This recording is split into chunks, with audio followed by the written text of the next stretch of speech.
6.3 지방선거가 22일 앞으로 다가왔습니다.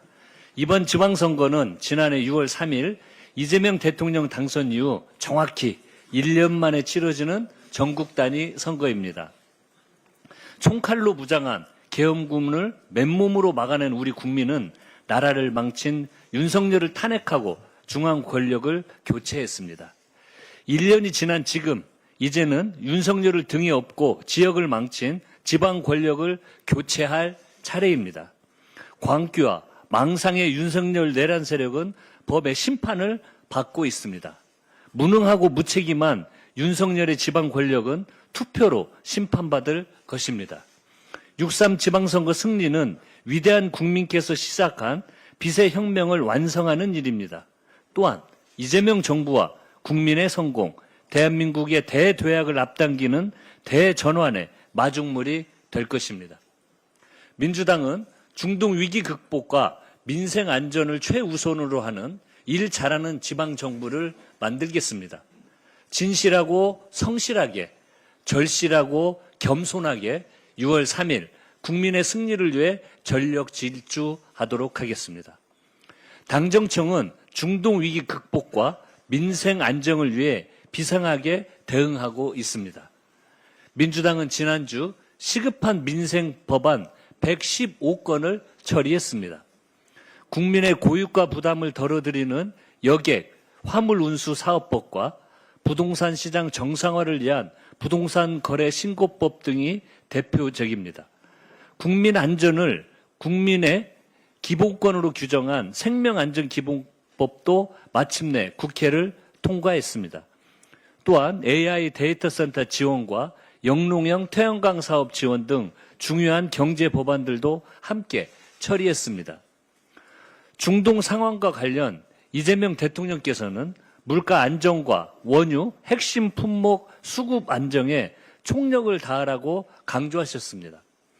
이에 따라 정부는 5차 석유 최고 가격제와 석유 제품 매석 금지 연장 등 선제적 조치를 취했습니다. 아울러 7월까지 대체 원유 2억 1천만 배럴을 확보했고 나프타 수급도 평상시의 90%까지 회복할 전망입니다. 지난주 신청 마감한 1차 고유가 피해 지원금은 대상자의 91%가 신청을 마쳤고 지급액은 1조 7천억 원 규모입니다. 오는 18일까지는 소득기준 70% 국민을 대상으로 하는 2차 고유가 피해 지원금 신청이 시작됩니다. 당정청이 심혈을 기울인 민생 대책들이 국민 여러분께 실질적인 도움을 드릴 것으로 기대합니다. 국민의힘이 또다시 국익, 국가 안보를 당리당략을 위한 수단으로 삼고 있습니다. HMM 나무호 화재와 관련해 정확한 조사 결과가 나오기도 전에 안보 참사라며 정쟁을 벌이고 있습니다. 정부는 현장 조사 결과 미상의 비행체 2기가 나무호를 타격했다고 밝혔습니다.